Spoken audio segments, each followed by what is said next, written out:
राशिद लतीफ़ भाई हमारे साथ मौजूद हैं। राशिद भाई शुक्रिया। राशिद भाई, ज़ाहिर एक नई कंडीशन है, नई पिच है, कभी ट्रिकी भी हो जाती है। जिम्बाब्वे भी मुझे लगता है कि बड़ी अनप्रेडिक्टेबल टीम है।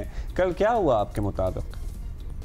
मेरे ख्याल में पिच का चेंज होना और इतनी ट्रैवलिंग और उसके बाद कंडीशन थोड़ी डिफरेंट होती है। पेस इतनी ज़्यादा वहाँ पे नहीं होती जैसे ऑस्ट्रेलिया की बाउंसी और पेसी पिचेस पे खेल के आपको कुछ मैचेस खेलने चाहिए। मैं जब ऑस्ट्रेलिया गए थे उस वक्त भी हमने यही कहा था कि कुछ मैचेस ऐसे होने चाहिए, खेलने चाहिए, लेकिन टाइम इतना शॉर्ट है अब तो इंटरनेशनल टूर्स का कि आप खेलते ही नहीं है। कल हमने टॉस जीता और बहुत अच्छा टॉस जीता था। वहाँ पे अर्ली मॉर्निंग शुरू होता है, 9:30-10 बजे मैच शुरू हो जाता है जिसमें मॉइस्चर होता है। उसमें भी हमने तकरीबन 40 रन कंसीड किए, जिसमें मैं ये समझता हूँ कि हारिस रऊफ को न्यू बॉल करनी चाहिए थी। हमने आमिर जमाल से नई बॉल कराई जो कि पहला ओडीआई खेल रहे थे, तो शाहीन नहीं है, नसीम नहीं है, तो ऑटोमेटिकली जो विकेट टेकिंग बॉलर ऊपर आ जाता है। 40 रन 35 बॉल पे कराए, वो भी रन आउट हुए। उनके जो ओपनर है गुम्बई हो जाए या मोरामानी हो जाए जो कि विकेट कीपर है, वो भी हो जाता है। बीच में हमने अच्छा कवर कर लिया था, अच्छी टर्निंग पिच थी।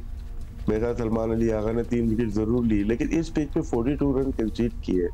इसके अलावा ऊपर से अगर हसनैन की बॉलिंग देखते हैं और आमिर जमाल की, दोनों ने मिलके 85 रन दिए 14.2 ओवर में, जो कि इस पिच के लिहाज से बहुत ज्यादा रन हैं। फिर 8वीं 125 पे जब 7 आउट हो गए तो 8वीं विकेट पे 62 रन किए। नगारवा ने सिकंदर रजा के साथ मिलके जो किए, बहुत ज्यादा रन थे मेरे ख्याल से उस पिच के लिहाज से। और जिम्बाब्वे की बैटिंग लाइनअप जब आपने आउट कर लिया उसके लिहाज से बहुत ज्यादा रन हमने रन दे दिए थे, तो ये वजूहत बनी। और फिर एक दफा हम लोग, आपको बखूबी अंदाजा होगा, एक दफा हम अंडर प्रेशर आ जाए तो फिर आ ही जाते हैं। फिर ये डीएलएस का शुक्रिया अदा करना चाहेंगे कि 80 रन से हम लोग हारे। अगर ये पूरा मैच होता तो 120 रन से हार जाते। तो ये पाकिस्तान की क्रिकेट के लिए थोड़ा सा लोएस्ट लेवल नजर आ रहा है। हम एक जीतते हैं 2 हार जाते हैं, एक स्टेप आगे जाते हैं 2 स्टेप पीछे चले जा रहे हैं। तो इसमें बहुत ज्यादा बात करने की जरूरत नहीं, क्योंकि आप लोग भी सालों से इस पे तबसरा कर रहे होंगे, बातें कर रहे होंगे। अब जो हमारे करता रहता है उनको एक स्टेप उठाना चाहिए और कि हमें कहाँ पे जरूरत है। राशिद भाई, फिर तो इन अ सेंस ये अच्छा ही हो गया। अच्छा क्या, खैर एनीवे, एक तो डकवर्थ लुइस ने हमारी जरा लाज रख ली और दूसरे मुल्क के जो हालात थे, कोई खास इंटरेस्ट भी नहीं था मैच देखने में। आई गेस लोग उस तरह देख भी नहीं रहे थे, तो it worked in our favour. लेकिन ये हमारी बैटिंग लाइनअप की बात हम काफ़ी अरसे से कर रहे हैं कि हमारे बॉलर्स जो हैं वो फिर भी कुछ ना कुछ काम कर लेते हैं, लेकिन हमारी बैटर्स सेट होके नहीं दे रहे। क्या ये अनसेटलिंग बात है? ठीक है, फाइन, न्यू टेरेन आपने कहा है, जिम्बाब्वे गए हैं, पिच भी डिफरेंट है हर चीज़ का, but they are professional cricketers. ये सारी चीज़ें तो रीड करना इनका काम है, मतलब ये बहाने तो नहीं बन सकते।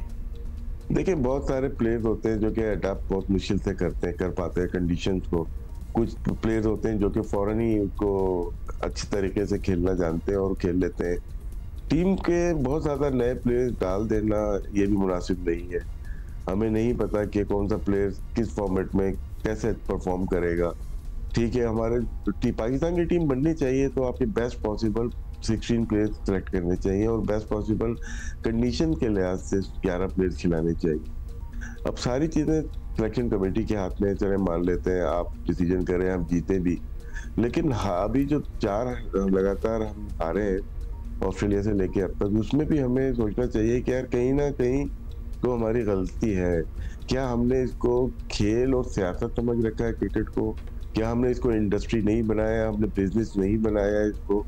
बहुत सारी चीज़ें, प्रोफेशनलिज्म नहीं है इसमें। तो और जो चलाने वाले, क्या वो पॉलिटिकल अपॉइंटमेंट्स है, क्या खेल से उनका कोई ताल्लुक है? वो बिलीव करते हैं वन मैन शो पे कि हम सारे हमारे अच्छे जानने वाले हैं, अच्छे प्लेयर्स हैं, कि हमने आकिब जावेद को दिया, वेरी गुड, लेकिन एक हद तक है वहाँ पे। फिर सारी चीज़ें आकिब जावेद के बस में भी नहीं है। इससे पहले वहाब रियाज के हाथ में दी थी, उनके भी सब कुछ ही दे देते हैं। ये सिस्टम का फॉल्ट है। सिस्टम में जॉब डिस्क्रिप्शन है, कौन क्या करेगा, वो लग रहा है कि हमें। अच्छा, अब जी ये बताइएगा आसिफ भाई कि जाहिर है प्रेशर तो होता है।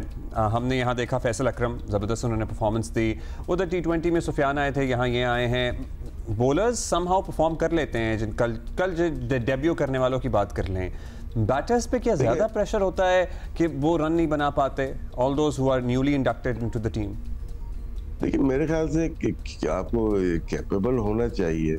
स्पिनर की आपने बात की, फैसल अकरम खेल रहे, कराची किंग्स से भी खेले, वो मुल्तान सुल्तान से भी, वो है रिच स्पिनर है, अनऑर्थोडॉक्स लेफ्ट आर्म बॉलर है और अच्छी बॉलिंग कर रहे हैं। थोड़ा पेस कम है, उनको मेहनत और करनी है आगे जाके, और क्योंकि ये 10 ओवर का गेम है, बस वनडे में 10 ओवर्स करने हैं।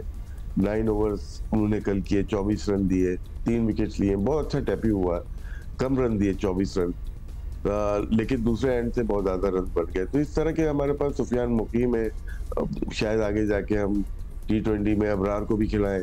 तो हमारे पास स्पिन अटैक में नजर तो आ रहे हैं, लेकिन बैटिंग में हम जिन प्लेयर्स पे तकिया कर रहे हैं, क्या वो टेस्ट मैच के प्लेयर्स हैं, T20 के हैं, वनडे को, इसको डिसाइड करना है हमें कि हमें किसको खिलाना है। अगर हमारे पास कुछ प्लेयर्स मौजूद थे जिनका रिकॉर्ड बहुत अच्छा है वनडे में, या लिस्ट ए जो वनडे क्रिकेट डोमेस्टिक होती है, फिर हम उनको क्यों नहीं सिलेक्ट कर पाते जो ऑलरेडी इंटरनेशनल क्रिकेट में परफॉर्म करते हैं। इमामुल हक ने काफी परफॉर्म किया, इस सीजन भी 3 सेंचुरीज की हुई जी, सीजन की तो की काफी बात हो रही है। इंटरनल प्रॉब्लम पॉलिटिक्स होती है, जिसकी वजह से हम फिर ईगो इश्यूज हैं, जिसकी वजह से राशिद भाई जी ये भी बताएं, अब हमें ये तो पता है कि जब टेस्ट टीम होती है उसको प्रेफरेबली एक डिफरेंट टीम होती है as oppose to other formats of the match, red ball white ball, उसमें डिवीजन हो जाती है। तो क्या ODI और T20 की टीमें भी अब मुख्तलिफ होनी चाहिए? बिकॉज वो तरीकेकार ही बिल्कुल माइंडसेट ही डिफरेंट होता है खेल का।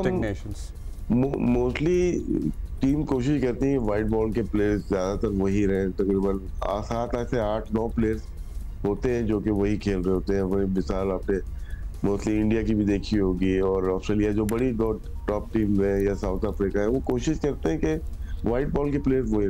बहुत ज्यादा चेंजेस भी सही नहीं रहती, क्योंकि उससे टीम का भी इन्वायरमेंट नहीं बन पाता कि आपके पास 8 प्लेयर चेंज हो गए, T20 में 8 प्लेयर हो गए, वनडे में 8 प्लेयर हो गए, टेस्ट मैच। तो कोशिश ये होती है जो टॉप प्लेयर्स होते हैं 5 से 6 टेस्ट वनडे T20 खेलते ही हैं, हर जगह ही खेलते हैं, वो हमारे यहाँ भी खेल रहे थे। अब जो भी कर ले, परफॉर्मेंस नहीं आ रही कुछ टॉप प्लेयर्स की, क्या उससे अच्छे प्लेयर हमारे पास मौजूद हैं? हमने पूरा कट्टा खोल दिया है ये कि हमने नए प्लेयर लेके आने, नए प्लेयर। क्या कुछ प्लेयर्स के अलावा ये रिप्लेसमेंट है कि हम साउथ अफ्रीका में इनको लेके जाएंगे, ये जीत के आ जाएंगे, उसके बाद चैंपियन ट्रॉफी है। बाकी देखते हैं कि हमारा क्या बनता है। अब इंडिया टूर ऑफ ऑस्ट्रेलिया की बात कर लें, India seems to be in a better position at this point. उसके लिए मैसिव विन है ये इंडिया के लिए, और जिनके पास कुछ प्लेयर्स नहीं थे, शुभमन गिल अनफिट हो गए थे, रोहित शर्मा नहीं थे, उसके अलावा परिगाल को खिलाया उन्होंने, KL राहुल को ऊपर लेके आए, विराट कोहली ने 100 किया, उसके बाद आप देखिए KL राहुल ने रन किए, जायसवाल ने रन किए। देखिए सिस्टम का आपको बताता हूँ, जायसवाल ने जो रन किए, जब उनका 16वां फर्स्ट क्लास मैच था, वो टेस्ट मैच था, उन्होंने 171 वेस्ट इंडीज के खिलाफ किए। उससे पहले 1 से 15 मैचेस तक उसकी 9 सेंचुरियां थी, जिसमें मैच नंबर 3 में ईच इनिंग सेंचुरीज थी, मैच नंबर 15 में ईच इनिंग सेंचुरीज थी। तो आपके 15 मैचेस में आपने 3000 रन किए हुए, 9 सेंचुरीज है। ये सिस्टम से हो के आए हुए, हमारे भी आते हैं लेकिन 2-3 सेंचुरीज करके आते हैं, वो भी 5 सीजन में। तो फर्क यही है। तो हमारे मेरिट का थोड़ा बहुत मुझे लगता है कि इसको बेहतर हमें करना पड़ेगा। है लोग अपने अकल के मुताबिक काम कर रहे हैं, लेकिन वो सही हो नहीं रहा है। तो मेरे ख्याल से इंडिया की जो बात की, इंडिया अपर पोजीशन में, और ये टोन सेट कर देगा पूरी सीरीज की। बहुत शुक्रिया आपका।